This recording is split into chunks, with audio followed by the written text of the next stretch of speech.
બ્રિજરાજસિંહ રાણા, પ્રમુખ રાજકોટ શહેર NSUI।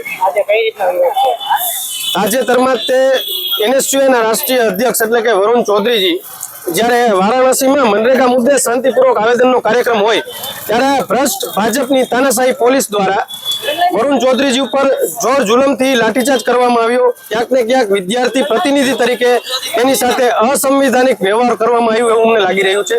ક્યાંક ને ક્યાંક ભારતીય જનતા પાર્ટીની સરકારને કોઈ પણ પ્રકારના વિદ્યાર્થીઓ મુદ્દે, કોઈ પણ પ્રકારના જાહેર જીવનના મુદ્દે લોકશાહી ઢબે આવેદનનો કાર્યક્રમ હોય તો જોર જુલમથી લાઠીચાર્જ કરવામાં, ખોટી રીતે FIR કરવામાં ભારતીય જનતા પાર્ટીની ભ્રષ્ટ પોલીસ દ્વારા આવું અનિંદનીય વર્તન કરવામાં આવ્યું છે। ત્યારે ગુજરાત NSUI નહીં પરંતુ સમગ્ર ભારતનું NSUI આ ઘટનાની નિંદા કરે છે। ત્યારે આજ રાજકોટ NSUI દ્વારા ત્રિકોણબાગ ખાતે વિરોધ નોંધાવીને અમે ભારતીય જનતા પાર્ટીની ભ્રષ્ટ પોલીસ વિરુદ્ધ કાર્યક્રમનું આયોજન કરવામાં આવ્યું છે। આગામી દિવસોમાં કોઈ પગલાં લેવામાં આવ્યા છે?